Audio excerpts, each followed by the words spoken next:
Welcome in. Another fun Friday edition of Libservative. And it seems like I say this every week, but there's a shitload that we missed this week. But first, he's Corey Walsh. He is Dan Griffin. Corey Walsh is going to tell you all of the fun places you can engage with us when it's not a fun Friday and you're not listening to the podcast.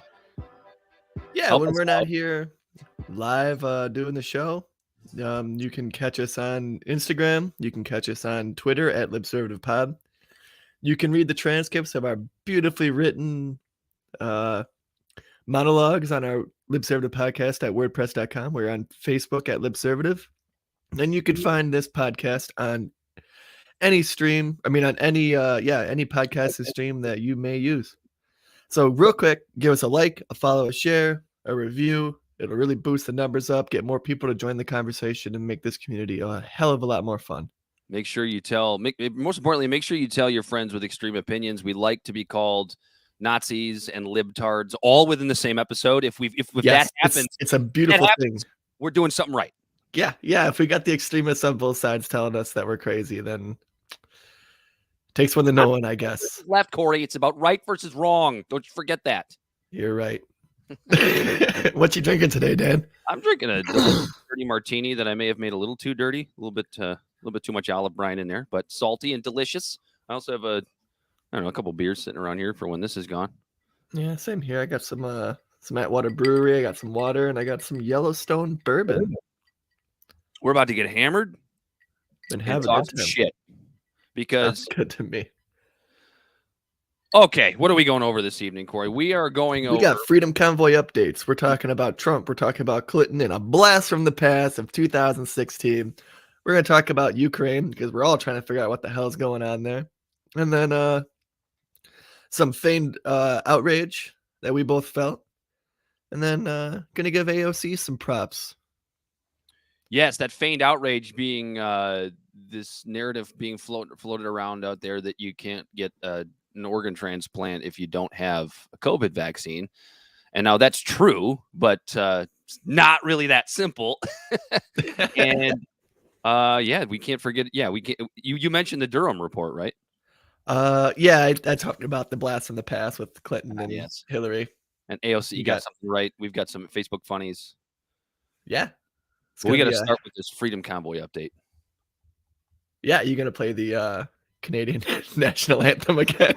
I think I might actually still have it pulled up. I do have it pulled up here. Look at that. Lay it on me, Dan. The epic version. So look, a lot has happened since we last talked, Corey. First of all, the Ottawa police chief has resigned because, he quote unquote can't handle the situation. Right. Which I think is a little silly because it's like there's just not a situation to handle. It's a bunch of people that are pissed off about mandates. I mean, that's what this boils down to. I mean, I know they're racists and they're horrible pieces of shit and whatever. That's how you write them off. Yeah, the media wants to Remember, we said that like when it was the BLM movements, you write them off by calling them crazy socialists. Oh, crazy socialists. But then you write off Corey, looters. Yeah, looters. Yeah, and then you write off the Freedom Convoy that is now gone global. And there's millions of people involved in it all over the world. Well, look, we're writing them off as right-wing supremacists or right-wing white supremacists. Before we dig too deep, I'm actually glad you brought the comparisons up to the Black Lives Matter movement because I've been giving this a little bit of thought over the last couple of days, and I honestly wish I'm actually piggybacking a little bit off of something that Crystal Ball said earlier this week on her show with Sagar, which is that she kind of got me thinking a little bit about the comparison to these leftist movements, which is that the biggest issue with the BLM movement was that it was just so unbelievably disorganized. Yeah. It was so reactionary, and you could understand why it was reactionary because of obviously we were in the middle of COVID lockdowns. George Floyd had just been killed. Like people were just pissed, and they just didn't take the time to get together and really organize the way a movement. We did a hell of a job, though. What's that? We did a hell of a job, though. We did? What did we do? I mean, I was down there in the protest. I don't know if you were, but I was like, we did a hell of a job. But I mean, don't you think that's a lot of why, like, it came to this, these who knew? these opportunists breaking off and doing the absolutely. looting and doing the rioting and giving the movement as a whole kind of a bad name. When you have a big enough example or a sample size, there's always going to be outliers. And it's the same that goes for the freedom mandates, just like it goes for BLM. And it's but you're right. Like, who knew a bunch of people who deal in logistics would do a pretty decent job at shutting shit down. Find where the money is. Well, you were just about to play something, weren't you? Yeah. So this is a part of the Freedom Convoy. This is an offshoot of it in New Zealand. So this is a bunch of Maoris. I think I said that right. They're indigenous people from New Zealand, Polynesians and stuff, and this is them in front of Parliament. So I saw this video when we and you were doing research, trying to dig into the narrative of, is this a white supremacist movement, or is this actually like a big blanket of people from all sorts of races, creeds, religions, and values all together fighting for body autonomy and for what could ultimately be called freedom, whether you agree with whether you agree or disagree with what you think freedom is. They're fighting for the same type of rights against injustice as BLM was. And so here we have, let me pull this up. Here is them in front of the Parliament in New Zealand, all in unity.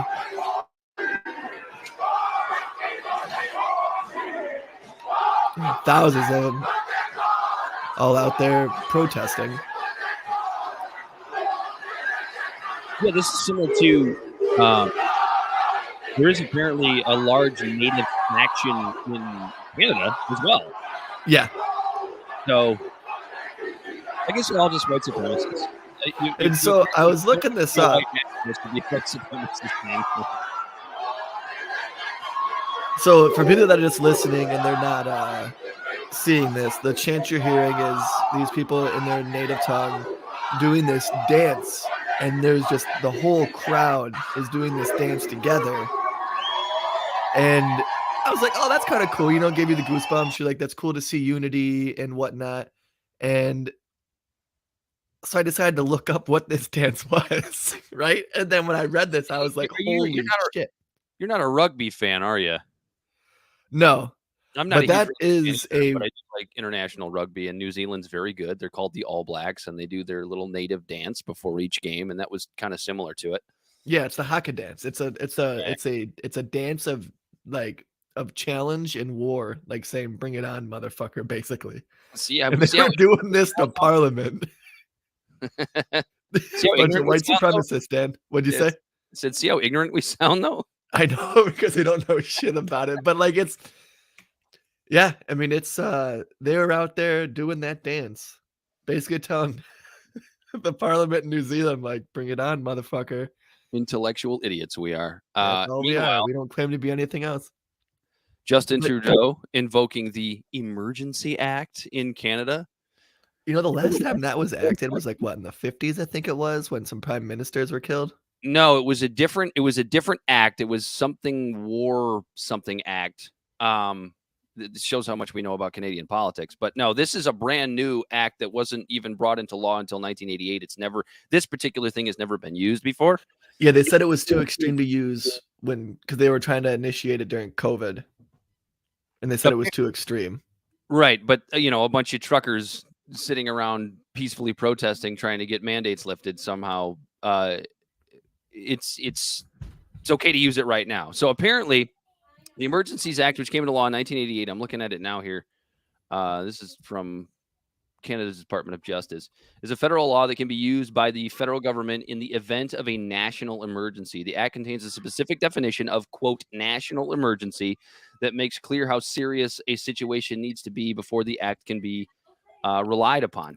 A national emergency is an urgent, temporary, and critical situation that seriously endangers the health and safety of Canadians or that seriously threatens the ability of the government of Canada to preserve the sovereignty, security, and territorial integrity of Canada. It must be a situation that cannot be effectively dealt with by the provinces and territories or by any other law of Canada. There are 4 types of emergencies that can be declared under the Emergencies Act. I'll give you those, and then we can talk about it. A public welfare emergency, a public order emergency, an international emergency, or a war emergency. Now, the only one of these that I could see even being semi-defensible would be a public order emergency. However, I'm looking at this and I'm seeing, as I go back and read it again, a national emergency is an urgent, temporary, and critical situation that seriously endangers the health and safety of Canadians. I don't think this is doing that, at least not yet, or that seriously threatens the ability of the government of Canada to preserve the sovereignty, security, and territorial integrity of Canada, which it's absolutely not doing yet. And it also says that it's an active if it's activated. It can be activated if no other Canadian law can handle the situation. I can tell you exactly how they can handle the situation. Drop the fucking mandates. Right. Like this isn't rocket science. Yeah, it doesn't make sense to me. It's like, make it make sense. They're saying, oh, it's a small fringe minority. But now the whole country is in some unprecedented national emergency. You can't make They it up. didn't even do that when we had the BLM protests. Because Canada had them happening. Mhm. In the height of the pandemic. They were out there blocking traffic. It's the right kind of marching in the protest streets. for it. Yeah, I guess so. I guess freedom is subjective. Look, this is super dangerous, in my opinion. You know, and I don't mean to sound like fucking Sean Hannity or anybody, like it's like this is going to be the end of Canadian sovereignty or something like that. But when you look at the details of what's happening here, I mean, there's talk of freezing assets. There's talk of seizing assets of people that are involved in this. Yeah, How you're is right. that? How is that anything other than authoritarian? That's fucking theft. That is what that is financial civil war against your own people. That's what that is. And I don't think I'm being hyperbolic by saying that. I really don't. There's some people that will, oh, you're over exaggerating. No. Think about how you would feel if you felt like you were being fucked. You went out and you did what you needed to do to make change, protest and make change.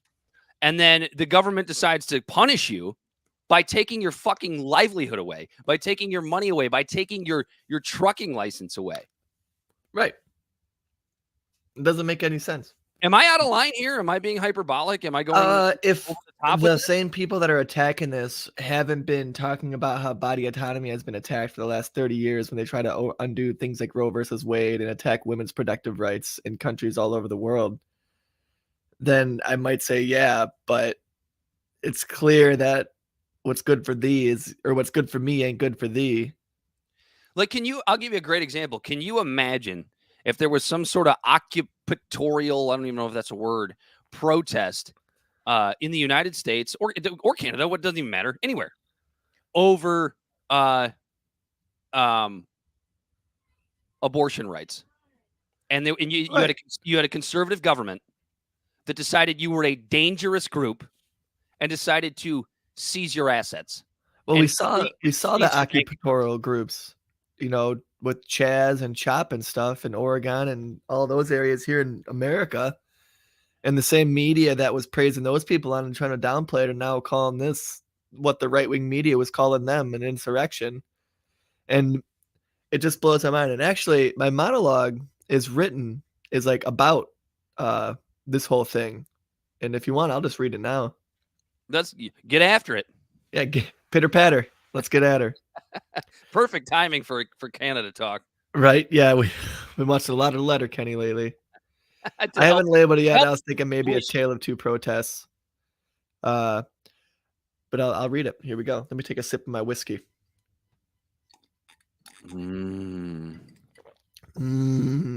Bourbon. Let me say, as I've always said, and will always continue to say, that riots are socially destructive and self-defeating. But In the final analysis, a riot is the language of the unheard, and what it is that America has failed to hear. That is a direct quote from one of the most impactful organizers for justice and equality, Dr. Martin Luther King Jr. It's a quote that was repeated quite often in 2020 during the protests, recited by many when, relatively speaking, a handful of the thousands of global protests turned into riots and violence.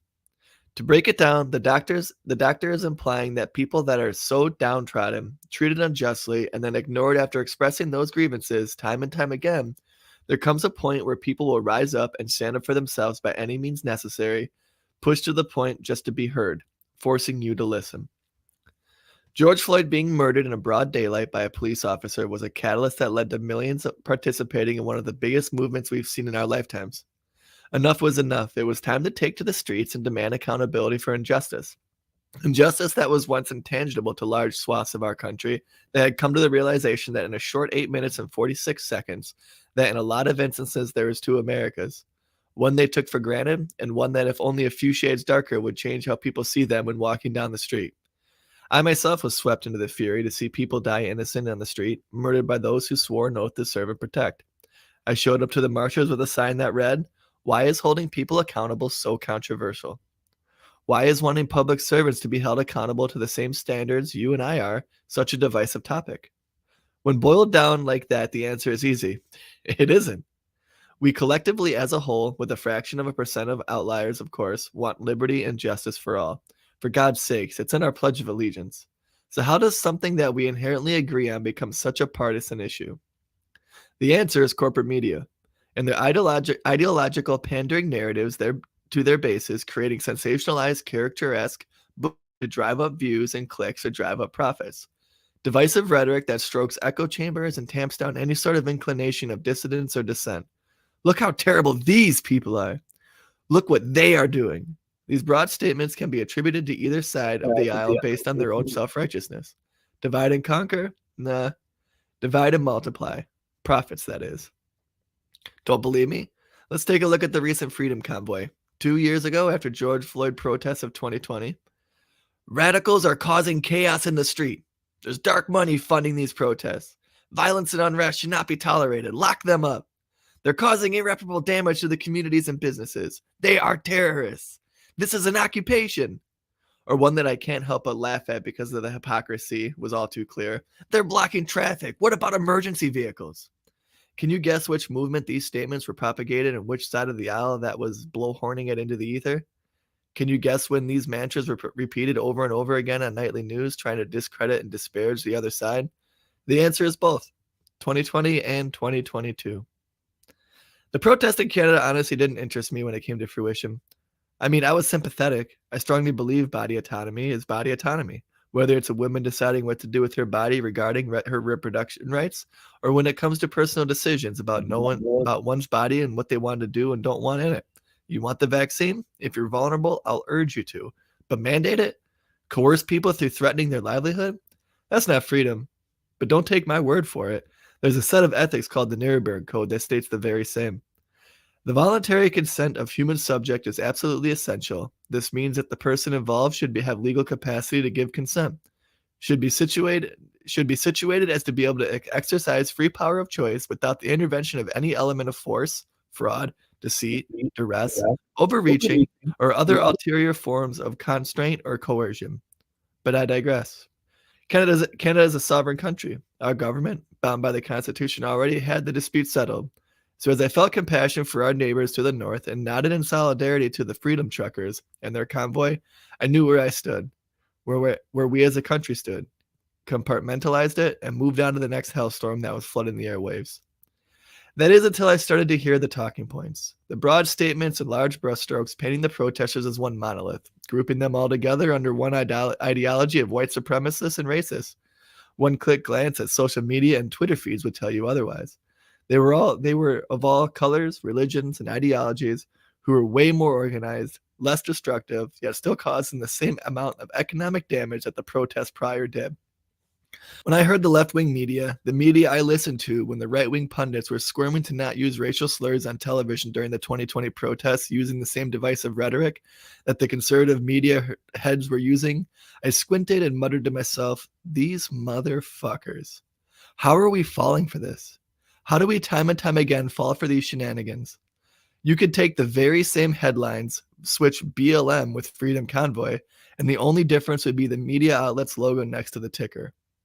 Unfortunately, the masses succumb to it, blurting out the word terrorist without even realizing the power of that word, a word that strips you of your inalienable rights, a word that can take everything from you and lock you up for simply being implicated in some Salem witch trial. We need to stop falling for this. We need to pause before we quickly make assumptions and opinions based on 120 character tweets and 2-minute segments of talking heads with some sexy B-roll footage and use some critical thinking.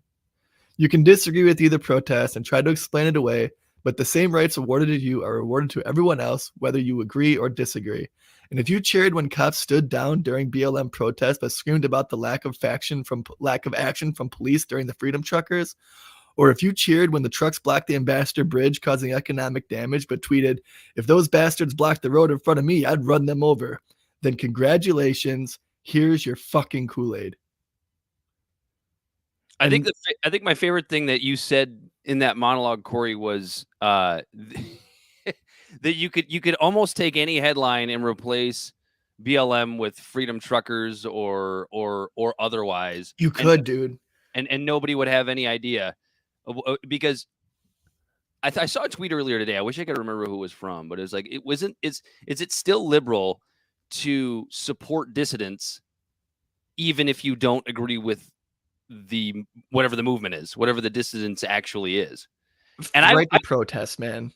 I would say yes, right? So I'll give you the example of January 6th, right? If that hadn't gotten to the point where they were actually storming the Capitol and it turned into an actual insurrection, I would have said, I don't fucking agree with anything these people are saying, but I completely respect their rights to do what they're doing.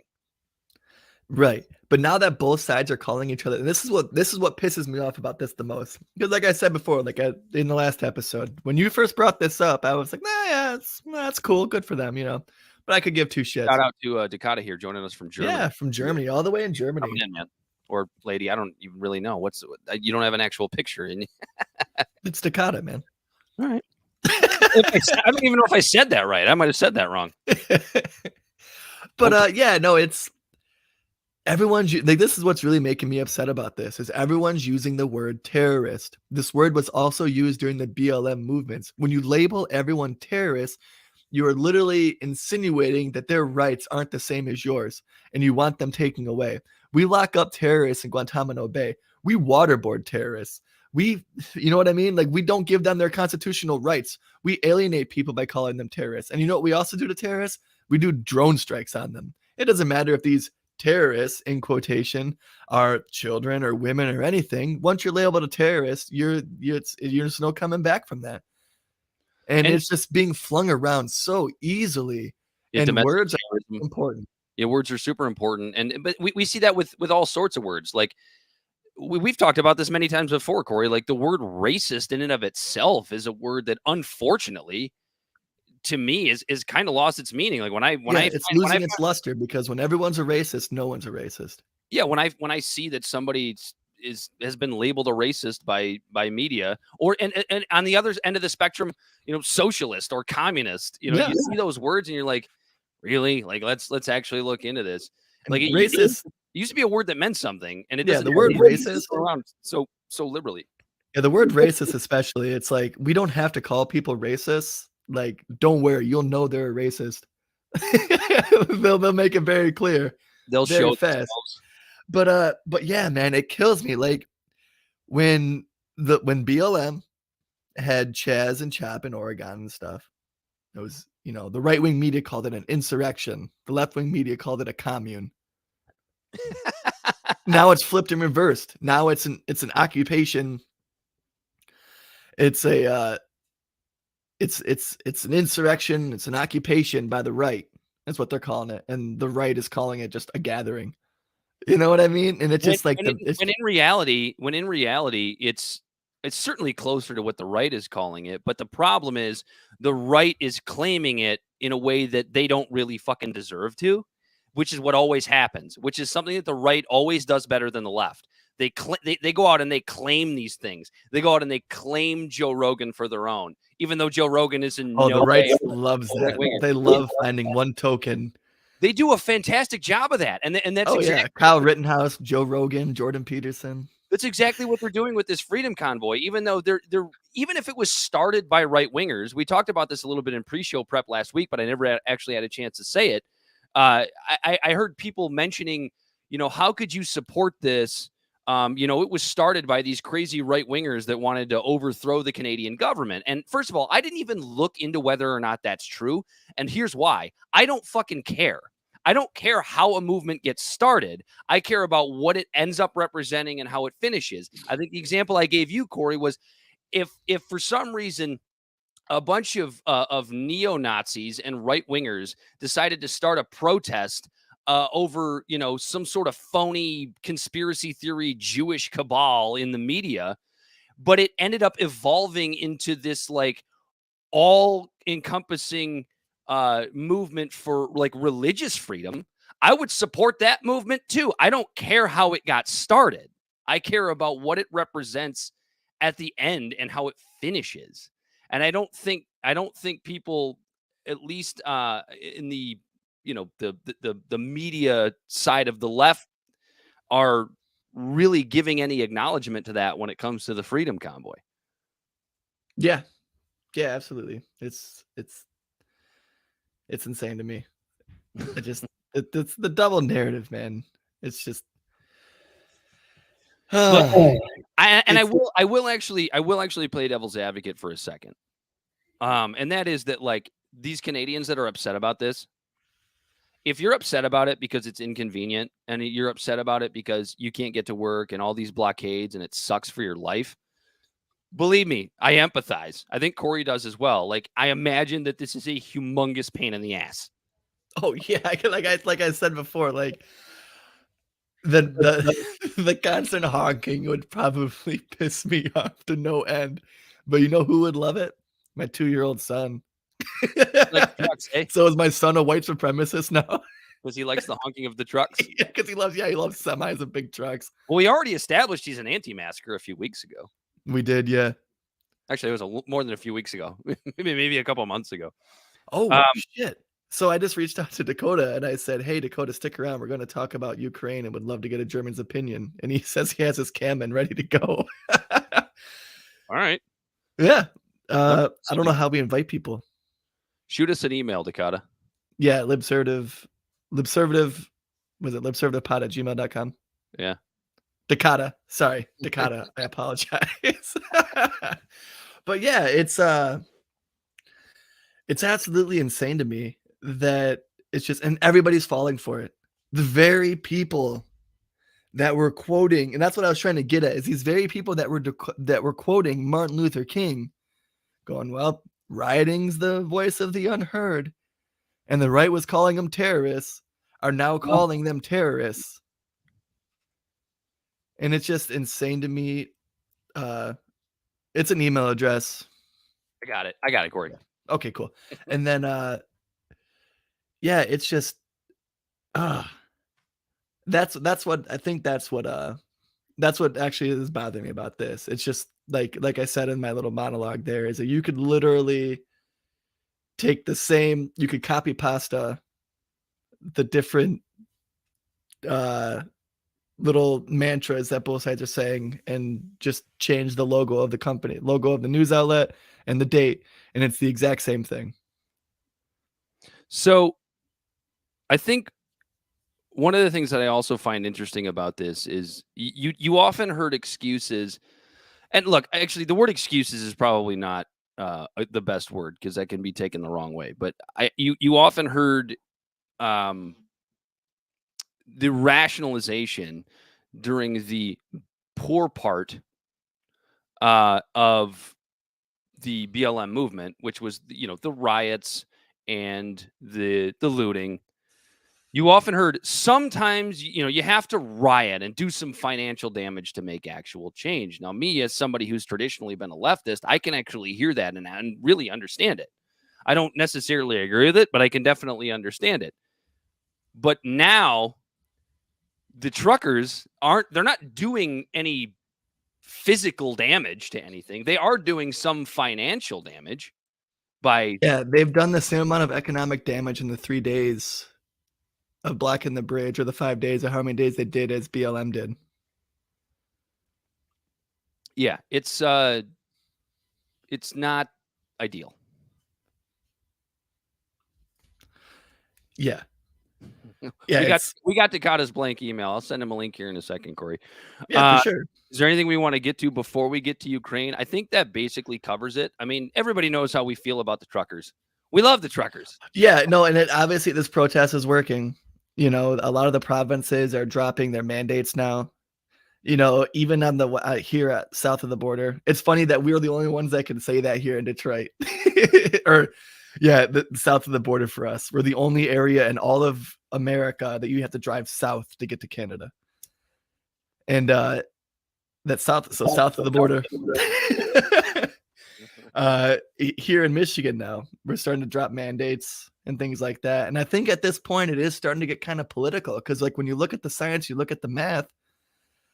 In July of last year, we had lower hospitalization rates and lower numbers, and we were still doing some masking and things like that. But now midterms are coming up, and I was surprised actually to hear them say they're dropping these mandates. The only thing I could think of is, well, midterms. That's all you need to know. Oh, you just had to say midterms. What? There's an election coming up. Oh my God, we have to make some sort of change, or at least feigned change. And the CDC coming out and saying, well, we still want to have the option of reaching for these measures in the future if we need to. Yep. It's never just hey, masks don't work, or at least unless you're wearing an N95 that's perfectly fitted, masks don't work. They'll never say that. Another thing I found interesting is the Biden administration is starting to position itself to divide, like they're starting to push for the actual national thing of having with COVID versus for COVID. Because once you differentiate that, once midterms come up, now they're going to be able to say, oh yeah, but look how many who went to the hospital for COVID. We're doing a great job. I'm telling you, that's what's about to happen. I didn't even really consider that, but everything you just said makes complete sense. Yeah, midterms are coming up. And I feel like sometimes I make outlandish statements like that, but am I wrong on that stuff a lot or no? I mean, I feel like a lot of times when I call that stuff, like the writing's on the wall. When you have your finger on the pulse and you just have your ear to the ground, it's stuff you can put two and two together. Yeah, I mean, personally, I called the fact that there was going to be some conspiracy theories about Bob Saget's death. You did. There are. Now there is. That's funny. As soon as I found out he died of blunt head trauma, I was like, oh God, just wait. There's going to be some conspiracy theories out there that Bob Saget was murdered, and they're out there. Who would want Bob Saget dead? Apparently the conspiracy that I've seen so far is the idea that Clintons. It was no, seriously, it was Epstein. It had something to do with Epstein. Oh God. Yeah, so a premise on our show is we try not to delve into conspiracies, but like if there's things that are left like unanswered or they don't make sense exactly, we try to base our assumptions in some sort of grounding, and we say follow the money. So if there's not definitive answers to questions here on the show, we follow the money. You know what? I think we should move on to Ukraine. We should move on to Ukraine. Apparently, Dakota his real name is Tobias. I did send him a link, so maybe he'll join us, maybe he won't. But either way, we are going to move on to what the hell is going on in Ukraine, because I can't figure it out, dude. Every day it's different. I can't keep track of it. One day the Russians are putting troops on the Ukrainian border. The next day they're taking them away. The next day we find out that was a lie.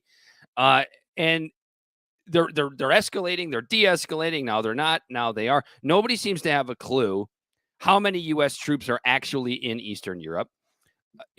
And then you have something about a 79-year-old grandma. I'm actually, my head hurts actually talking about this already. Oh yeah. That's Ukraine is a bit of a trip. Here, 1 second. Let me respond in this text real quick, or this comment real Man, fast. just click the link. Just click the link, man. Just click the link. Just click the link. But yeah, so what else do you have to say about Ukraine? I have nothing else to say. I don't know what the hell's going on. All I can tell you is the media is saying that Putin's put out a false flag of recent mass genocide in eastern Ukraine. The Donbass region is in question for invasion, and it's currently controlled by pro-Russian separatists. These are things we already know. But every day, the narrative coming from the mainstream media is different. Oh yeah. Just like Zelensky made a joke that let me see if I can actually find the actual quote. But Zelensky said that The invasion was going to happen on 2/16, which was 2 days ago. yeah, and then all of our media started talking. Like, oh, we are Ukraine's Zelensky Facebook post said we are told that February 16th will be the day of the attack. We will make it the day of unity. The relevant decree has already been signed. On this day, we will hang national flags, wear blue and yellow ribbons to show the world our unity. And like he was like, it sounds like it was a joke lost in translation from Ukrainian to English or whatever. But he's out here saying that like right now I'm on Times of India, like India Times, and the headline is Ukraine has no need for allied forces on its territory, says President Zelensky. And he's saying that there's no need for foreign allied forces to face down a feared Russian invasion, warning that their presence might only exacerbate tensions. And I said it again. And there he is right there. What is that under the stream? Yeah, we have Tobias backstage. Before we get him on the show, here's what I'll say, and maybe I'd be curious to get your opinion, because the way we talked about this at the start was that this is just a way for both Biden and Putin to both essentially get what they want. Biden gets a distraction away from what's going on domestically. Putin gets, either troops removed from his borders or at least Putin doesn't want Ukraine in NATO.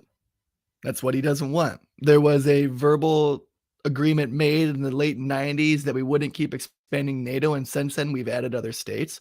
In 2014, we know that there was leaked phone calls about like them trying to get the president that before Zelensky into office in Ukraine, and we know that America backs the what are they called? The Azov group, which are kind of neo-Nazis. And now this is an American mantra. We've done this in Nicaragua. We've done this in Honduras. And I might be off a little bit on this, but I want to bring in Dakota because I want to hear his perspective, because in Germany has an economic stake in this with the Nord Stream pipeline. And so you want me to enter the stream right now? Here, let's roll. Let's get him in here. How's it going, Dakota? Thanks for joining the show, actually. Hi, and a wonderful good evening to you all. Yeah, by the front, I have to apologize for my pretty bad English.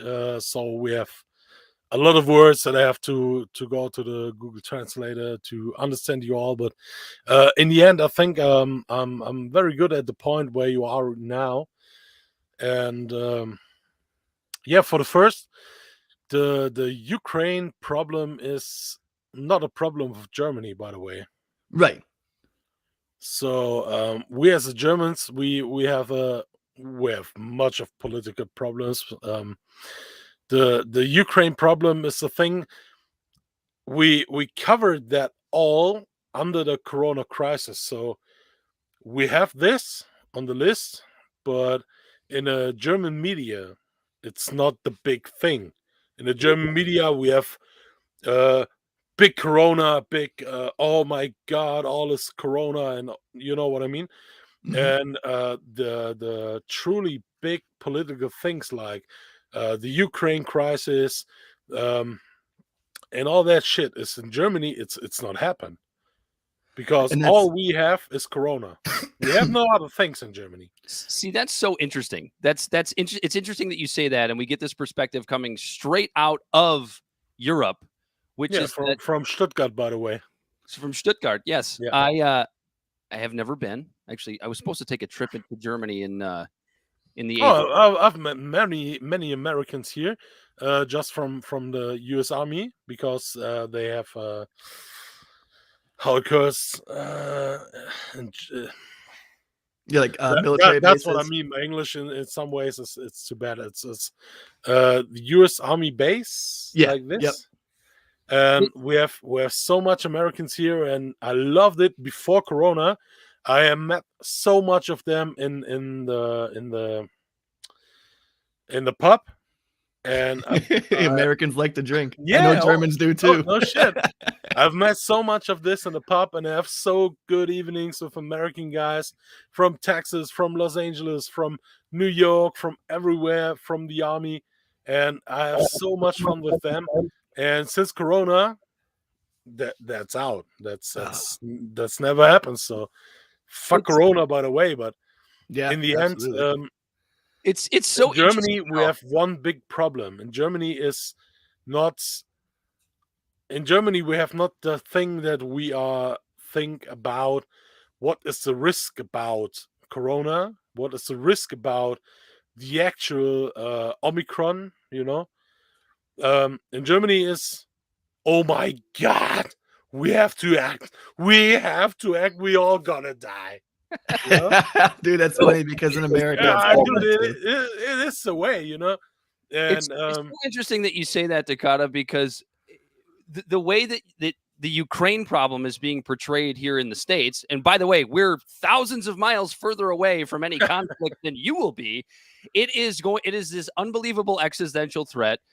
Russia is going to invade Ukraine. World War III is about to begin, and we are certainly not as into the craziness of Corona anymore. Like, it seems like you are in Europe. It certainly seems like they are in Canada.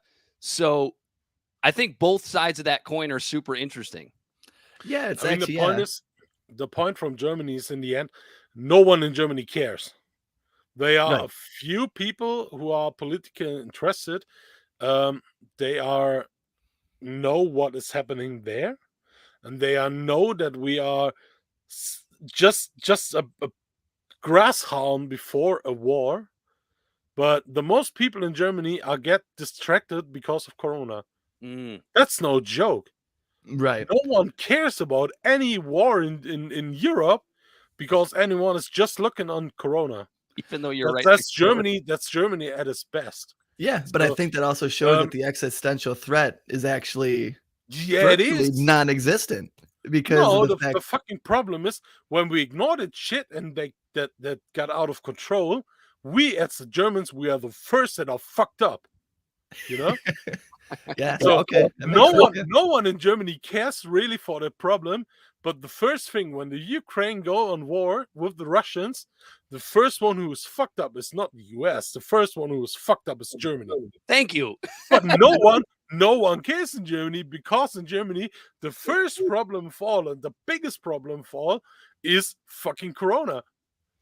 Yeah, but is it because it's not an actual problem? Or is it with Ukraine itself?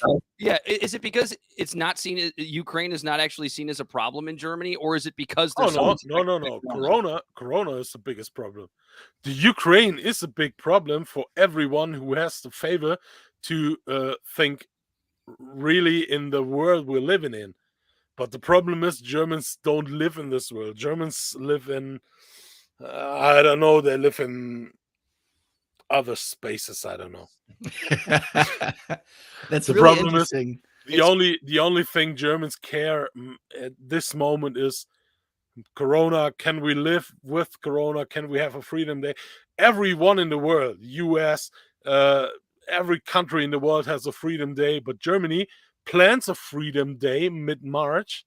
But the Freedom Day is not a Freedom Day. It's just a day where a few, just a little few, of the corona here, Germany, it's Maßnahmen. What's in English? Corona rules. Okay, yeah. Where some a bit of the corona rules are false, but just a bit. Yeah, we yeah. have to wear a it's not mask. We have to wear a mask in trains and in supermarkets and something, but they call it the Freedom Day in Germany. Yeah. That's like, fuck yourself. Right. You said that one really good. That was some good English.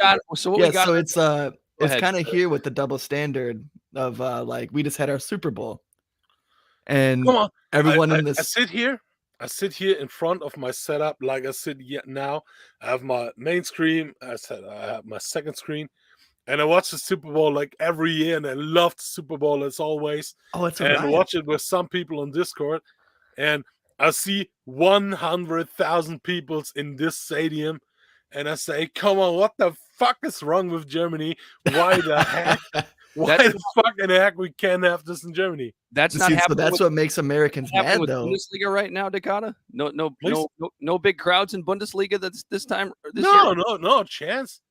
The maximum in German stadiums are, I think, 6 to 20,000 maximum. Wow. And so that's one thing that pisses off Americans. With 60,000 in stadiums with 60,000 of places. So right. That's so as we're allowed to do that in our stadiums and pack it full of people, we're still making kids in school wear masks. Yeah. So it's like make it make sense.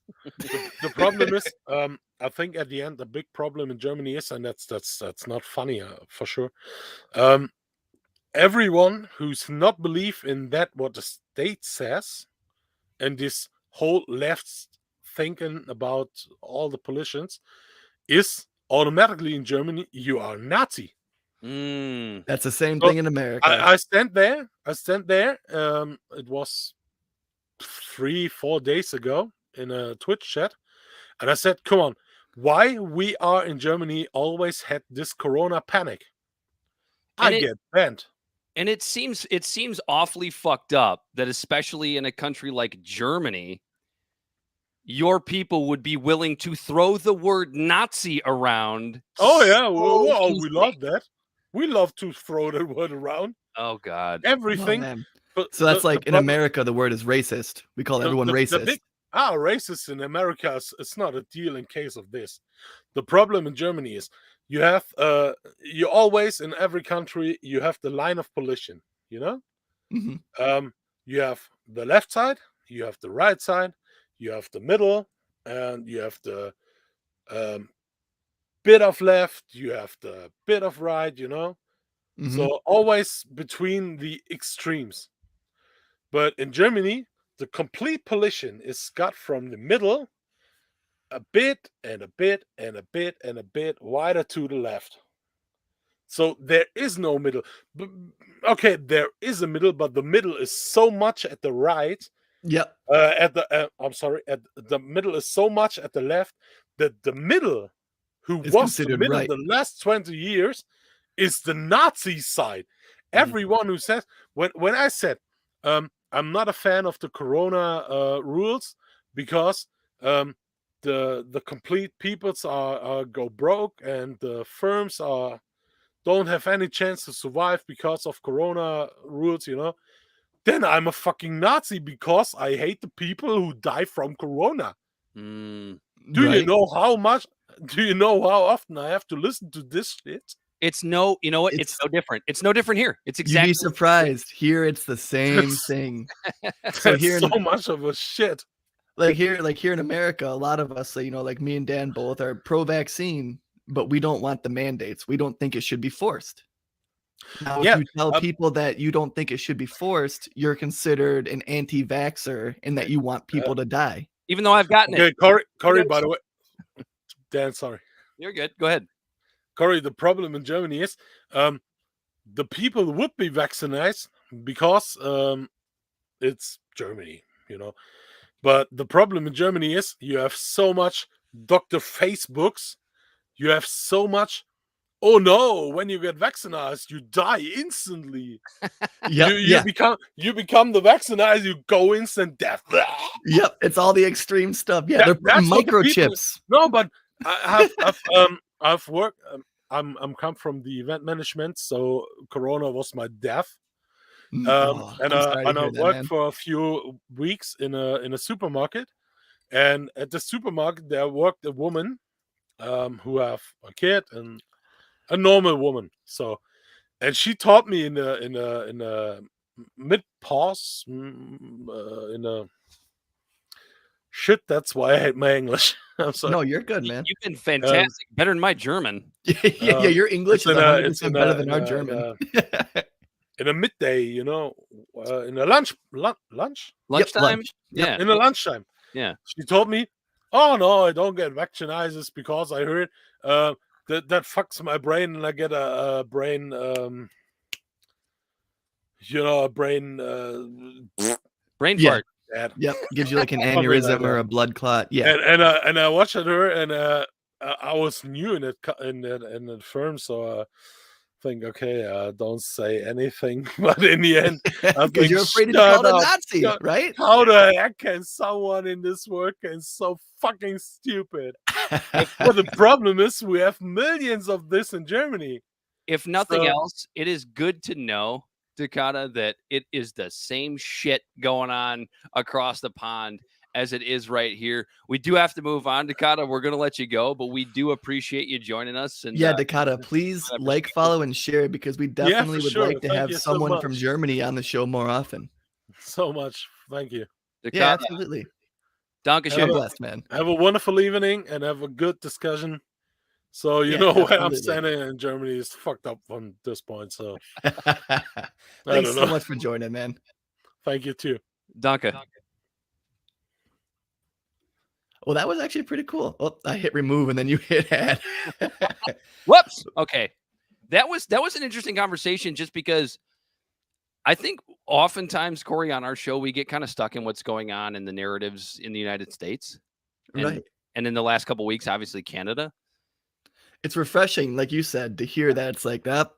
Doesn't matter where you are in the world, we're all dealing with the same shit. Know that Europeans basically treat their own the exact same way. I don't know if that's refreshing or if that's fucking terrifying to know that there's no Western society out there that can engage in nuanced conversation. Yeah, no, that was actually really, that was nice. That was nice. And you could tell that Germans really aren't worried about the Ukraine situation right now. Yeah, so that's one of the was like, biggest it's things all I took about away COVID. from that. It's all about 'Cause- COVID. It's all about COVID. Yeah, because here in America, we're duck and cover. We're on the brink of World War III. Like, you know what I mean? The way our media is saying it right now, that we're going to war, and then in Germany, they're like, nah, we're not even really talking about it. We're too And they're a busy. hell of a lot closer and have a lot more at stake in this than we do. And I think that just punctures another hole in the whole propaganda that we see here in America. Super interesting to hear that the left in Germany is so quick to throw the word Nazi around. I would never have guessed that. I would never Right? have guessed that, given their history. You would think that that's such a dirty word. Yeah, It's sad. Ooh. It's Well, because when you call everyone a Nazi there, the real Nazis, the ones that are like the terrible people, are getting a pass, essentially. yeah, pretty much just like the racists here. Just like the racists here. Huh. It actually It's a small world after all. it does give us a good opportunity to jump into a headline that actually got me earlier this week. The life-saving organ transplants being denied to unvaccinated patients. Did you see this, Corey? Yeah, so I caught wind of this a little bit ago.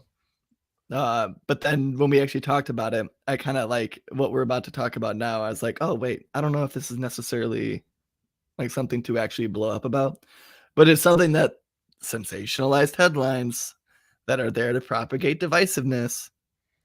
It is definitely something that will make you clench your butt cheeks.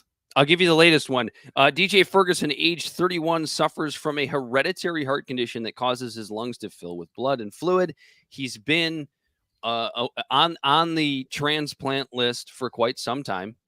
or not quite some time. I think since like October or something is when he went into the hospital, or maybe around Thanksgiving. I don't have the article in front of me, but you can look it up. DJ Ferguson denied a heart transplant because he's not vaccinated for the coronavirus. And I saw this, and I had the reaction that I think a lot of people on the right might have at this point in time, because a lot of people on the left would be like, well, good. Yeah, good. Let him die. Let him die. That's what they would say. He's killing people. So I had the reaction that people on the right might have, which is, that is fucking horrible. Why would you? It is immoral to deny medical treatment to somebody because of their vaccination status. Now, before anybody on the left freaks out, I took a little bit of a deeper dive into this, and I came to the realization that it's not as crazy as it sounds, because apparently it has forever been, not forever, but for a long time been, the policy of most hospital systems that you be vaccinated, as we often are as children, MMR vaccine, all the regular vaccinations that you would get as a human being in the United States. I love this guy. Dakota says that always freak out. That's true, but that's also because they're the ones in power right now. So let's relax and wait and see when the right takes over again, because it will happen at some point. But with regards to this topic, I looked a little bit deeper in it, and my first thought was, are you required to get a flu shot to get an organ transplant? Is that a requirement? And what I was able to find, it was hard for me to find it at first, but the hospital organization that denied DJ Ferguson his heart, or took him off the heart transplant list, did say that it is relatively commonplace that you also have to receive a flu shot to get a vaccine.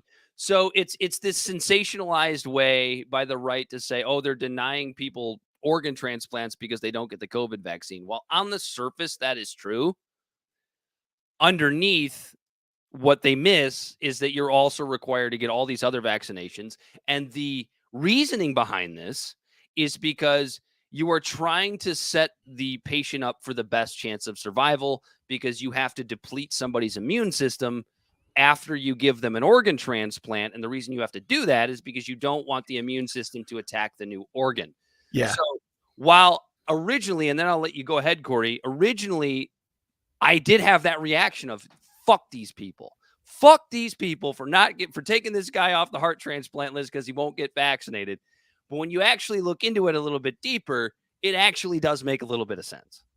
Yeah, no, it does. Like you're in a very sterile environment. I'm sure hearts are hard to come by. You can't just, it's not like a kidney. Right. You can't just give one up to somebody and then have them die. Exactly. You don't want to give a heart to somebody and then have them die. And so you take type of stipulations like that. So there are certain things to where, at the same time, if you're at that point where you need a heart, your immune system probably isn't that great anyways, to where even if it wasn't a mandate to get these vaccines, I'd probably be like, oof, well, you might want to get one. So, oh yeah, Dakota wants to come couch crash. He wants to come to America. It's a great place overall. Like it's a shit show of its own, but it's pretty good here. Michigan's good. Yeah, come to Michigan. We're a purple state. I don't know if you know what that means, but it means we're kind of centrist here. Yeah, we have a good balance of left and right. And but yeah, so it makes sense. And like I was just actually gonna say, like, I want to give my dad some props. He's in that category of an older man. He's 70. Oh geez. 76, 2016, 70. You don't know how old your dad is? 76. I just had to do the math real quick. He's 76 years old. And he said some very vile things. Did you say my dad said vile things? No, we had him on here the other day. But yeah, so he got vaccinated. And when he did, I was like, good for you, man. I'm like, you're actually, this is the type of people that we advocate for. And like, I'm the only reason I've been bringing this up because I think it just kind of solidifies like our positioning of the fact that we are pro-vaccine. It saves people who are vulnerable, but body autonomy is body autonomy. My dad didn't need a mandate to tell him to get the vaccine. It took conversation. Did it take more time? Yes. But the mandates are just out of convenience because people don't want to take that time, to where it's like, I love my dad, so I took that time. And if other people did that, we might be in a better place. And for those who don't know, your dad actually did have COVID already. He did. He had to get the monoclonal antibodies. Yeah, and they may have saved his life. We don't know. Oh, they absolutely did. He says they did. Okay, My mom, he says they did. yeah, Okay. my mom agrees. She says that she made him go to the ER because he was in such bad shape in the bed that he's like, I just want to sleep. And she said, you're not. I'm making you go to ER. And when he got there, they gave him the monoclonal antibodies right away. Which is one more thing that kind of pisses me off about all of this, because they just nixed federal funding for the monoclonal antibodies because it doesn't work for Omicron. And it's roughly 99% of the people have Omicron and not Delta. But there's still 1% that have Delta, and Delta is by far the deadlier one. Well, not So to mention, all of a sudden we're not caring about the 1% when we've been caring about them for the last 2 years. Not to mention, how do you know you're not going to have a variant that pops up after Omicron that is a little bit more like Delta? A little bit more like Delta, maybe works better for, like, don't you think you'd want to have the monoclonal antibodies on reserve somewhere? Right. You know what I mean? Like, don't we want as many tools in the toolkit as possible? I don't know. My whole point, we don't have to talk about this a whole lot further, Corey, but my whole point about this, and you were there during our show prep meeting. Like, I was talking to you about this denial of transplants, and I was pissed about it. Mhm. And I wanted to bring this up as an example of, like, on this show, even Corey and I sometimes get like stuck in these harsh narratives, but we It's both really easy. Yeah, we both try to take the time to be like, all right, I'm really pissed about this, but why? And just take it doesn't even take that much. Corey, it probably took me 45 minutes worth of reading and searching around to kind of come to this middle ground conclusion of what these, I guess you could call it a mandate for organ transplant really means. Medically, it does actually make a little bit of sense. I didn't see it that way at first, but that's not what people normally do. Normally, people will see it, it pisses them off, and that's it. Okay, I'm done. This is all I need to know. Yeah, and we drive really hard on the show for all sorts of things. Like, we were going to bring up the YMCA article from NPR talking about how the YMCA wasn't masking kids. Mm-hmm. They were only masking the adults. And they've had very, very low outbreaks. And we almost brought this up because it almost kind of strokes our own confirmation bias. But the reason we didn't actually bring that up on the show is because the article is from 2020. And we know that things change on day to day. So we didn't actually bring that article on the show to talk about it. And it's things like this that I think that was what we're actually trying to do in our community and here and had talk with people is we constantly have to deal with our own cognitive dissonance. I would love to come on here and go, see, masks don't work. But this article's 2 years old, you know, and like there are articles that show that cloth masks are just, they don't do shit, you know, and we could bring up other articles about that. Fitted masks and N95 masks do work. Cloth masks don't. That's what they're showing us now. But we didn't bring, so I guess to round it up, we didn't bring up that article because it was 2 years old. That's old data. And it didn't matter. And we that's why we have a show meeting every week. We talk for about an hour and a half. And we, you even during our show meeting you were kind of like, Dan, I don't think this is a big deal.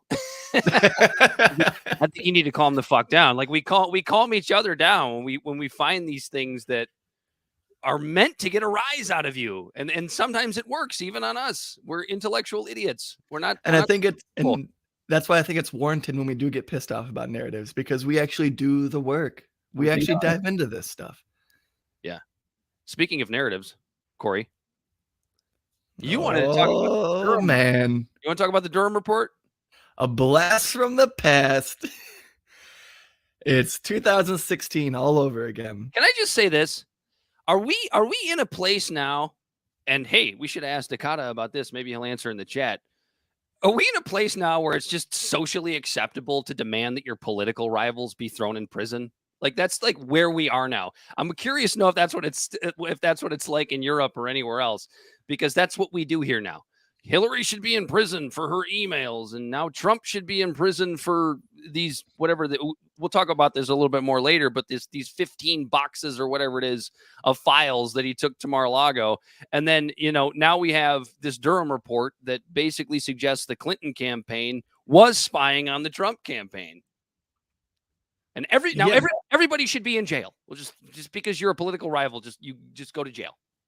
Oh man, I didn't bring up the 70. We didn't bring up the 79-year-old. What'd you say? I want to jump back really quick to Ukraine because we didn't bring up the 79-year-old. So there was this story going around on NBC and all this different stuff about the 79-year-old woman that's learning how to shoot to fight Ukraine. Oh yeah, we got. And it was a straight propaganda video because. Let me pull it up.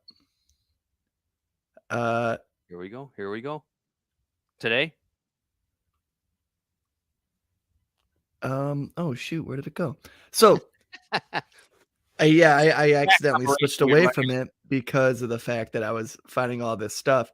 I found this article written in the Ukraine language. All right, so right here it is. Let me share this really fast. So this was a thing that was on NPR all over the news about this article about this Ukrainian great-grandmother, Valentia Konstantinovska. I hope I said that right. Konstantinovska. Yeah, that sounds about right. On an AK-47, training to defend against a possible Russian attack. Your mother would do it too, she told me.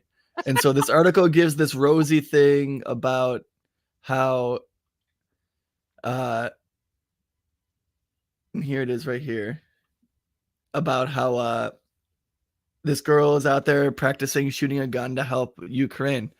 And then right here it says, amazing. Czech media reporting that Granny Valentina's photo op was organized by the neo-Nazi Azov Battalion. The meaning of a bona fide Nazi propaganda tool is the darling of the Angloid media elites, truly the face of the Ukrainian resistance.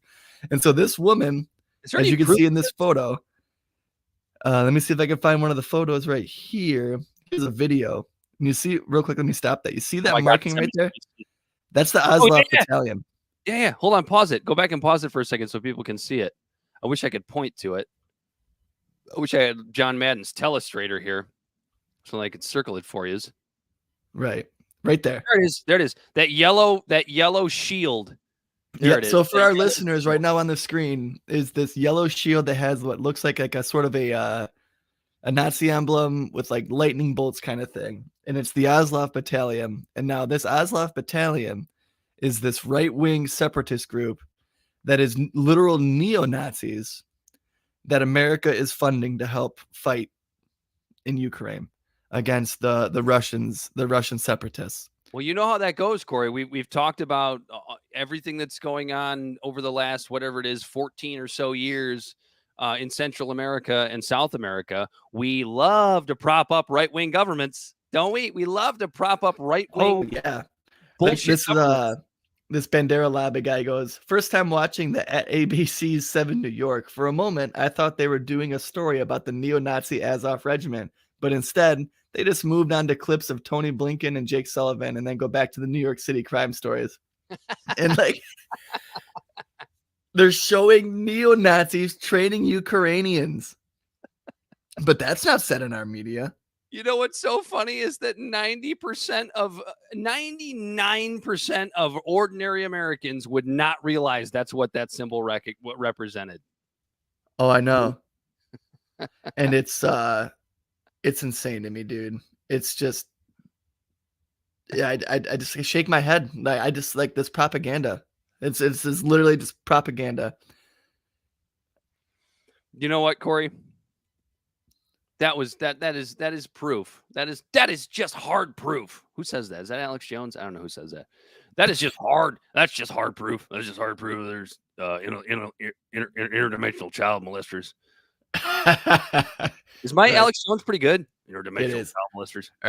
They're I'm sick and tired because they're putting chemicals in the water, turns frogs gay. The fucking frog. Sick of this crap. Sick of this crap. So on to the next. We are talking about The Durham report, Corey. We the were trying to get Durham there. report. And so what I'm going to pull up right now, because so this is one that's tough, right? It's frustrating because there's no one on the left talking about it. And this is what I texted you the day. I think that Occupy Democrats, that page that has millions of followers on Facebook at this point, is a psyop. Yeah, you've officially called it a psyop. Because as soon as this stuff started coming up about Hillary Clinton, out of nowhere, this page just started just dogging Trump about the classified documents and stuff like that, which Donald Trump is a turd. That's a big deal. He's just walking around with these fucking documents. Like, what the fuck are you doing, dude? How the hell were you able to just get away with that from the White House to here? But at the same time, I think a president is allowed to declassify whatever he wants. So I really don't know. Honestly, I'd have to get an expert on. I really don't. I really have no idea. That might be something to do a deep dive in. Yeah, but here, classified documents. I'm going to share this on the screen. So I was trying to find people talking about this and stuff, and all I could find is like the Federalist and right-wing media talking about it, because the left-wing media sure as shit ain't going to talk about it. But that alone should tell you something, shouldn't it? Yeah. So here is the article, or here is the actual case. You know, it's United States of America versus Michael Sussman, and Michael Sussman was the lawyer. This is the pre-trial motion. This is the pre-trial motion, and Michael Sussman was the lawyer for the Clinton campaign. And so right here it talks about government's motion to inquire into potential conflicts of interest, and it talks about Sussman and how he lied to the FBI and different things like that, and how it just basically, you know, like talking about what's going on or whatever, the events that likely will be relevant to a trial. But here's what I find interesting: the factual backgrounds. The defendant is charged on one count indictment with making a materially false statement to the FBI in violation of Title 18 United States Code Section 1001. As set forth in the indictment on September 19, 2016, less than 2 weeks before the 2016 presidential election, 2 months. 2 months, Corey. 2 months before the 2016 presidential election, the defendant, a lawyer at a large international firm, Law Firm One, that was then serving as counsel to the Clinton campaign, met with the FBI General Counsel at FBI headquarters in Washington, D.C. The defendant provided the FBI General Counsel with purported data and white papers that allegedly demonstrated a covert communications channel between the Trump organization and a Russia-based bank. Now that's Alpha Bank. The indictment alleges that the defendant lied in that meeting, falsely stating that the General Counsel that he was not providing the allegations to the FBI on behalf of any client. In fact, the defendant had assembled and conveyed the allegations to the FBI on behalf of at least 2 clients, including A, the technology executive, which is this guy named Joffrey. He had a DNS server through a college, and they were just because I'm trying to get this right. There was someone who was doing technological work for the EOP, which is the Executive Office of the President, and that's this Joffrey guy. And so this Joffrey guy was working for them, but then just giving Sussman, or not Sussman, the including, so a US-based internet company. So he was giving the Clinton campaign and the internet company information about this. And so that, yeah, the way I understand it is that there was what is it? It's a firm that had a loosely based contract, or a potential contract with the Trump campaign. And they used that access to grab information and send it back to, whomever. Sussman, who then in turn brought it to the FBI. Right. And then that's the same information that created the Steele dossier. And the information, it was just data mining. It was really all it was. There was they were spying on the data that was being passed back and forth in the Trump campaign. And Trump was saying this. You remember Trump saying, "We're being spied on." Yep. And everyone's just like, shut up, you fucking idiot. And there just really wasn't. We know this already because we know that the entire quote unquote Russiagate scandal was bullshit. Yeah, the Steele dossier was this. This is just solidifying that more.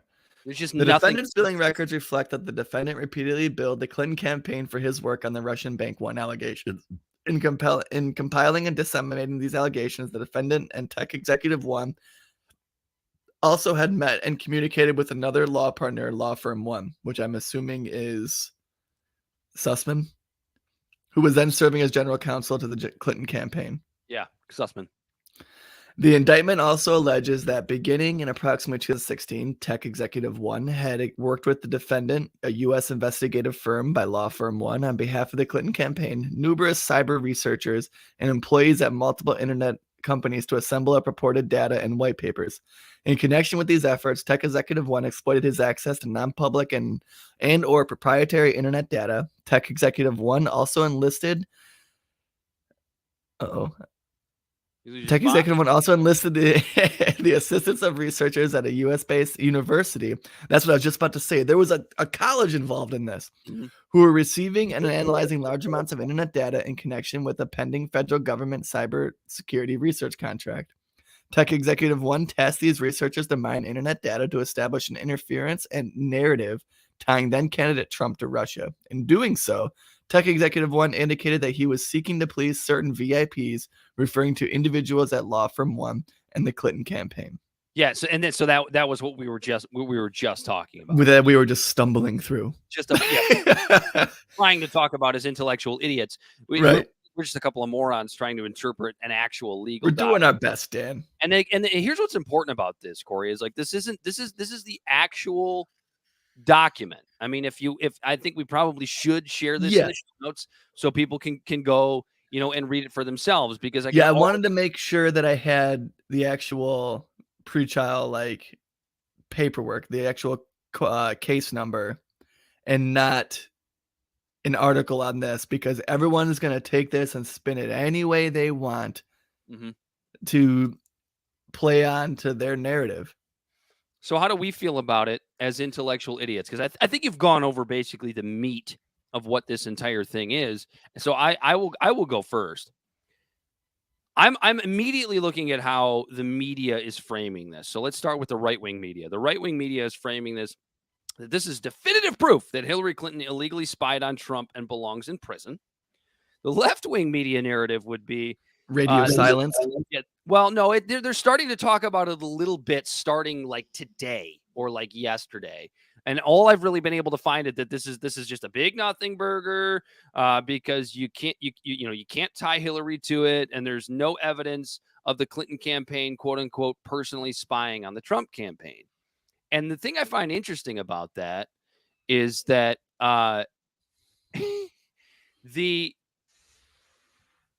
there's always this way that these high-powered people, we went through it with Epstein. We went through it even in the Ghislaine Maxwell trial. These high-powered people always find a way to insulate themselves from actual legal wrongdoing. And Hillary probably did that here. Like, I don't think there's ever going to be a universe where whatever's happening here is going to be able to be directly tied to Hillary Clinton. But what are you going to hear from the right-wing media? You're constantly going to hear, oh my God, she did all this stuff and she should be in jail. And maybe she did, but there's never going to be a way to prove it. And Trump did the same thing. Look at Cohen. Remember his lawyer Cohen, who went to jail for him? He was the fall guy. Yeah, absolutely. All these rich people, look at Epstein. Epstein insulated himself. Bill Gates, he does the same thing. All the rich people do this. Bill Gates was getting pied by people in the 90s because no one liked him. So then he turned himself around and did a bunch of wacky shit. Yeah, it's insane to me that now, and that's what kills me too, is because everyone was all about Comey combing through this same shit. But then when it's the roles reversed, people are just going to disregard this and be like, oh, this is a nothing burger. When it's like, no, these are people spying on presidential campaigns. This isn't right. Trump fucking sucks. Trump was an idiot. You know what I mean? None of us like Trump. We've made that very, very clear on this show. But what's right is right and what's wrong is wrong is right and wrong. And her doing this, trying to get dirt on him, this is just dirty politics. I think it just goes to show too, Corey, that she knew she knew she had a solid chance to lose that election. Which the thing that makes it even more sad is that I still don't think she understands how much of that loss was her and her campaign's fault. Oh, you mean just calling half Americans deplorables? Running a milquetoast campaign? You ran a shit campaign at a time when that wasn't possible. Now, here's the difference. This in 2022 and possibly in 2024, Republicans can probably run that milquetoast campaign, Corey. I don't think they need to run on a lot. They just need to run on. Is that why they don't? Isn't that what they're running on? Is nothing? Yeah, they're running on nothing. They're running on nothing. But here's the thing: it's going to work. It's going to work. That's how big of a disaster this administration has been. A administration, before anybody freaks the fuck out at me, that, by the way, I fucking voted for. So before you give me shit for shitting on the Biden administration, just remember, I voted for the motherfucker. And I'll say it 1,000 times over. Yeah. Corey didn't, though. I didn't. I voted third party. And it's hilarious to me that, like, in 2016, when I voted third party and Trump won, people on the left were like, I can't believe you. It's your fault. And then in 2020, when I voted third party, people on the right said, I can't believe you. My favorite is like when they were still, like, especially because the 2020 campaign, it took forever to get the votes in. That, like, I walked up to people at work who were on the right side, and you saw them sitting there, and they kind of look a little ghost faced, like, yeah, I don't get it, I don't know, this is insane. And I walked up to him. I walked up to him, I was like, oh man, I don't know, guys, but I don't think my candidate is gonna win. It's not looking good. You know what's so funny too about that? We're just waxing poetic about the 2020 election. I thought the writing was on the wall that Biden was going to win it a lot earlier than anybody wanted to admit. You know, I could text the person for confirmation. I called that in 2018. Because of the late vote. I called Biden winning in 2018. I was over at a friend's house. Now, this was before, when Biden was kind of in the shadows, before he was, like, super dementia ridden and stuff like that. But, like, I laid it out and I explained to him, I was like, Trump is toxic. He tapped out his base. He's not actually campaigning to gain people. He's just hardening his base. Like, although he did grow with Hispanics particularly. Yeah, but, like, we're getting young voters every single day. I called Michigan going blue. I was like, we gained 1.2 million more voters from 2016 to 2020 in Michigan, and they're all young. If they show up, Michigan is going blue. I'm like, young people typically vote left, but they're unreliable. Now, if they show up, Democrats almost always win because of the young vote. And which is why they suck in the midterms, because no one shows up to midterms. Exactly. But yeah, so I called Michigan going blue in 2020, and I called Biden winning the campaign. And my friend laughed at me. Is he a Bernie guy? No, he likes Trump. He's conservative. Oh, okay. Yeah, really, really good friend. You know, but yeah, he kind of laughed at me. I was like, nah, like, he's this moderate milquetoast guy. That's what people are gonna want, you know. And I was right. And it's funny because I texted them the other day, actually. I was like, do you remember me calling that? I'm like, I told him, I'm like, I think I'm a fucking psychic. And he goes, well, you better psychic your ass into getting me to win the lottery, you fucker. But yeah, and I think so. Like, I'll say it now. You know, I think that Whitmer is going to win Michigan. I think Michigan's pretty secure in what we have. It's going to stay purple, but Republicans aren't really pushing anyone here. What do we got? Tudor Dixon, the one governor who's all about Trump. Not yet. I think they're going to push for some House seats. But we already have a Republican House. No, I'm not talking about the state House. I'm talking about federal. I'm talking about. Oh, yeah. What's his face? They got to push for some House seats. The boy you don't like, Gary Peters. Yeah, you don't like. He's a senator. He's a senator. He might have his seat. Who's the other one? We have Gary Peters and Dick Stabenow. Who? Debbie Stabenow. Debbie Stabenow. They're both probably pretty secure. They've been there for a while. Peters isn't up for re-election this year. I can't remember if Stabenow is or not. Yeah, because they kind of alternate. Yeah, well, it's every 6 years in the Senate. It's every 2 years in the House. Okay, Stabenow got reelected in 18, right? Or 4 years in the House, maybe. I'm not sure. We should know these things. This is like 8th grade civics, and we've completely forgotten. This is 8th grade civics. You know, I can name our senators, but I can't name our. It's escaping me. Our representatives. I mean, I think our district is Alyssa Slotkin, if I'm not mistaken. Yeah, you might be right. Should we move on to AOC? I want to give this girl some props. Speaking of House seats. So we've dog shit on AOC quite a bit here because she's fallen into the fold of the whole identity politics and stuff. But this girl still gets shit done. Right now, there's a mantra in DC that like bills die in committees. And so bills, a lot of times they'll go to a committee versus going to the House floor. And then the committee decides on whether or not it's even worth its salt to go to the House floor. 2 years in the House, by the way. 2 years. What'd you say? I knew I got that right. 2 years in the House. Okay. 2-year terms. And so so AOC, so right now there's a bunch of stuff going on with the Stock Act. We're talking about nixing stock from senators or people in Congress from trading, stocks, because they obviously get a big advantage on insider trading. The House, like, what? Say that again. I didn't say anything, Corey. Oh, I heard a little bit of feedback then, I guess. What are you high? No, I do that after. I was gonna say not yet. Not yet. But yeah, so Nancy Pelosi recently, when they were asking should people in the House stop buying stocks and stuff like that because it creates a very apparent conflict of interest, she goes, well, no, it's the free market. Well, then all of a sudden a bunch of Republicans came out and go, yeah, no, we're down to do that. So then a bunch of Democrats jumped on. They're like, well, yeah, obviously we're down to do that too. And so a bunch of these bills went to the committees. Now, like I said a second ago, committees are known to kill bills to make it to the House. Well, AOC came in, rattled her progressive stick like she's fucking supposed to, that we've all been cheering for her when she first got elected. Yay! And got a petition signed to discharge the bills to bring them to the floor for conversation.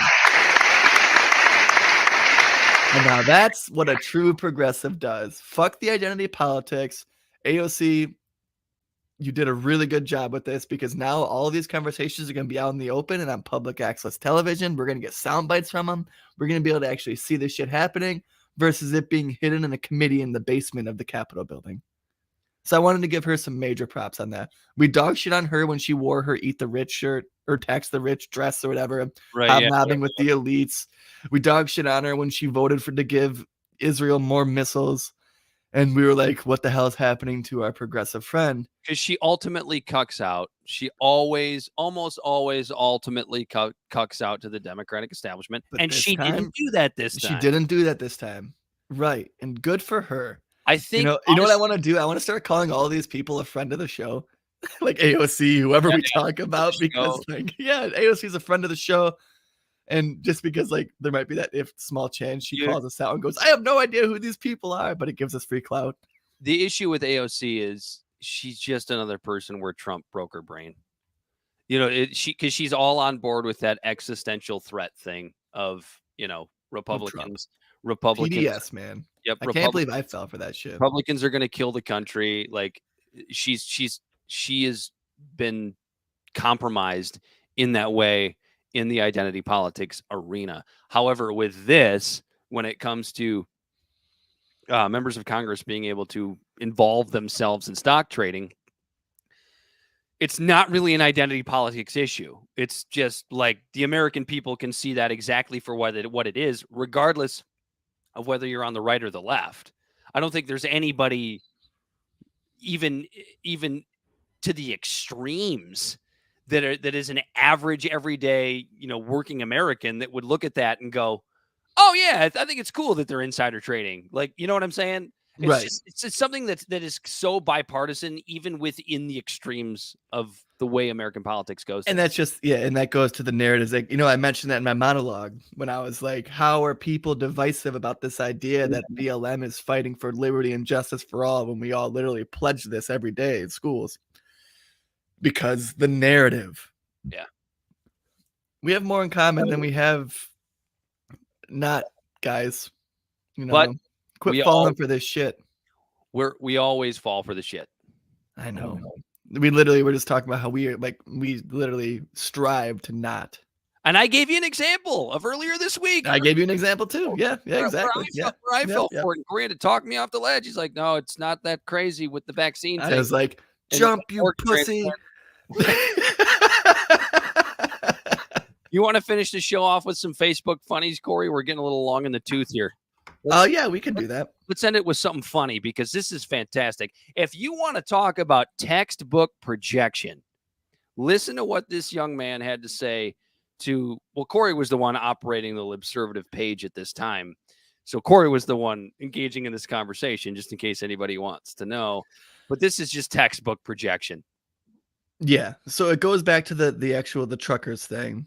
And there was this post that talked about how it was cheering on the fact that people were getting arrested and incarcerated during the COVID protests over there in Canada. And it was like this. And if you also cheer on the fact that these people are getting arrested. And so I commented, you're cheering the incarceration of free citizens exercising their rights. There's tons from the minority communities out there as well. This makes it easier to put a stop to a protest the next time movements you believe in happen. Why are you cheering this on? And then this person, I'm going to call him Old Sport. Because he didn't like that when I called him that. He goes, they're domestic terrorists at this point. Stop moaning and crying in complicit mode. No one likes an extremist terrorist apologizer. Like, no one. See, I helped you. Good then. You're welcome. And so I just responded, you're falling for a narrative when you are calling people who are exercising the same rights we used 2 years ago in the global BLM movement. Labeling people as terrorists only takes their rights away and makes it easier to label you or I the same next time we want to protest over what we see as injustice. Look at how we treat terrorists in America. You want to propagate that? There are countless minority communities that have been harmed the most from these mandates, and nobody is talking about that. Instead, they are painting them in with a few fringe groups that are vastly drowned out in this global protest. He goes, it's not a protest. So when I emphasize the words, it's because they're all caps, just so everyone knows. It's not protest when you are hurting millions of lives in the process. Duh.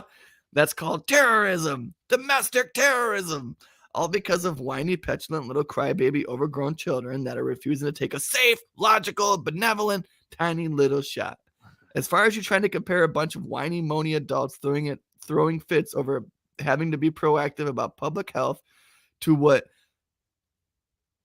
minorities go through and how they're affected by crassness and overrule of supremacist allegiances, then that's clearly your own misunderstanding and illogical excuses to try to rationalize your irresponsible decision to support terrorists.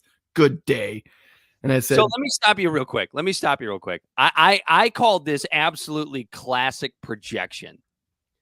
He accused you of doing exactly what he does, which is quote unquote, making excuses to rationalize how one thing is just like the other and one thing's not like the other.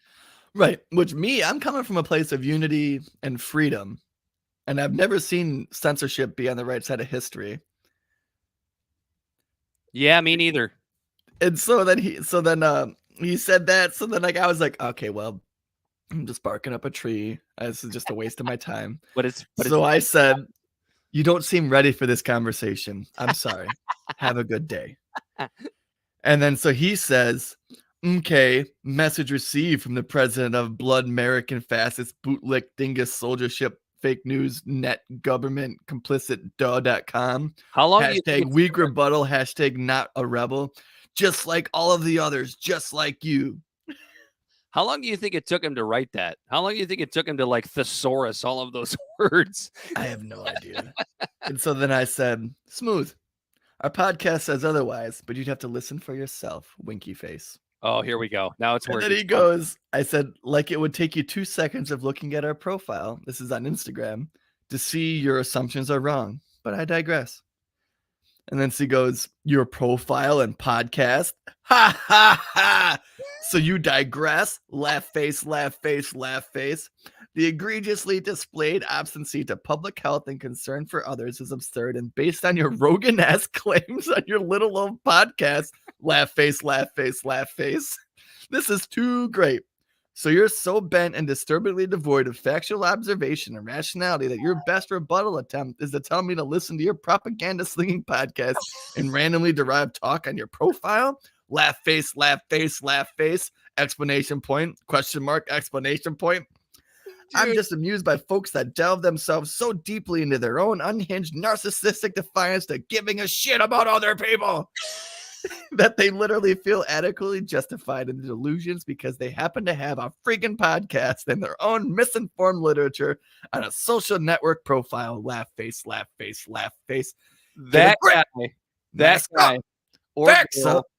Protect our medics, protect our teachers, protect our children. Duh. Thanks, Kay. Bye. That guy. Or And girl. then he goes, a page full of ridiculous memes that support the mask you attempt to wear as a covert conservative. Classic. I've seen it all. Stop posting. You're a conservative trying to slide into the view under the guise of a middle grounder. Laugh face, laugh face, laugh face, laugh face, laugh face, laugh face. Oh, clearly an angry misinformation-driven Republican trying to leak your agenda into public eyes by way of posing as a liberal. Ha ha ha ha ha ha. So as I said, absurd. Laugh face, laugh face, laugh face, laugh face. Even though if he took even 2 seconds, he would realize that neither of us have ever voted for a Republican in our lives.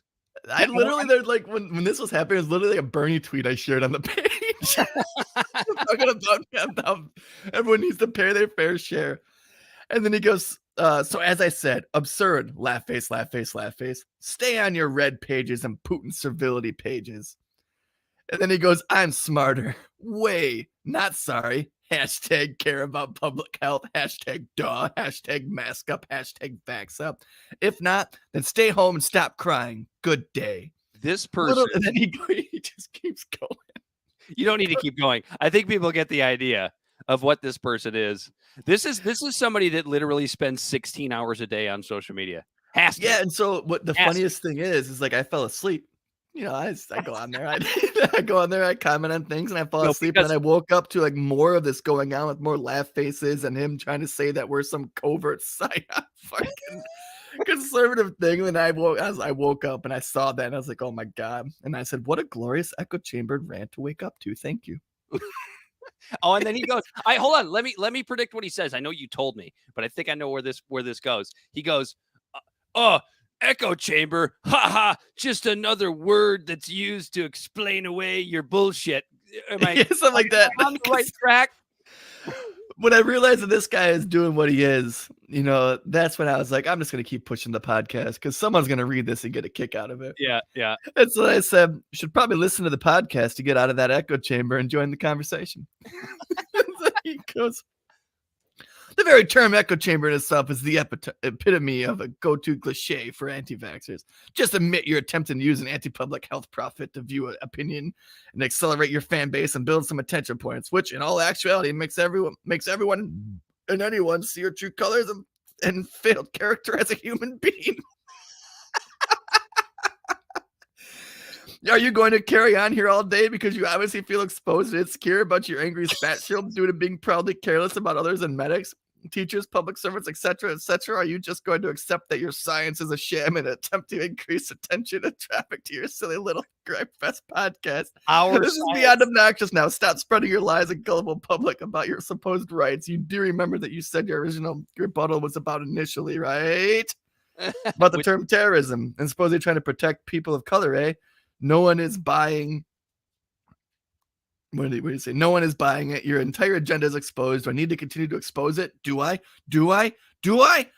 Or Or is this just a thing that you can't stand about me because I'm supposed to be a double sports collector? Whatever. This is nonsense. Just like your repetitive anti-vax phrases and whiny podcasts filled with paranoia claims to suit your self-righteous agenda. Like I said so many times before, do better. Actually care about other people. Just leave me the hell alone. Not sorry that your pride is damaged because I exposed you. Not at all. Good day. You got us. He exposed us, Corey. So I said, so you obviously didn't listen to the podcast. I said, also, don't beat yourself up calling yourself a dumb old sports collector. That's a pretty cool hobby. Also, all your assumptions are way off. Don't believe me? Go ahead and listen to Libservative podcast. Because if you've listened, you'd realize we're pro-vaccine. And the thing that's great, pro-vaccine, anti-mandate. It's not really a hard concept to get behind. The thing that's great. At first, I was like, "Is this like a bot? Is this like a Russian bot?" There's no fucking way. They wouldn't spend this much time. No way. There's no way. They would have left us alone after a second. This person. So then I just kept responding saying, what you're saying, your assumptions are off. You should probably, and I just kept telling him, listen to the podcast, follow our pages. You'll see that like sometimes you might disagree, sometimes you might agree. And then he just kept going off and off and off. And then every time he'd go off, I'd explain like, hey, you keep saying bye to me and to leave you alone, but you're on my comment thread on a different post. You can walk away, even though I discourage it because every interaction we have shakes up the algorithms and it's going to bring more people to the show. So thank you. And he just kept going off and off and off and off. And it was like, dude, again, thank you. Thank you for this. And then he finally stopped actually yesterday. This went on for like 4 days, dude. Holy shit, I didn't realize it went on that long. Yeah, it just kept going and going. So I just kept thanking him for keeping the interaction going to shake up the algorithms. Laugh face. Dude, the guy, just brainworms. Identity politic brainworms, man. Thanks, old sport, for giving us a laugh. I even told him one of the comments, I'm like, dude, you are giving me great content to bring up on the show. So please keep going. Talking about this for like 10 minutes. This guy's I'd love to have him on the show. Since we're pro-Trump people, obviously, according to that guy. Right. And Bet you Dakota is way more interesting than this guy. I can already guarantee you that. We've already talked to him. Dude, I'm glad he followed us. I would like to reach out to him and have him on the show more often. Absolutely. Just to have just another person who is just following politics as like a little bit of a hobby and not being super into it. He can teach us some stuff. We could teach him some stuff. Yeah, I'm down to learn some German. But I think that wraps up everything that.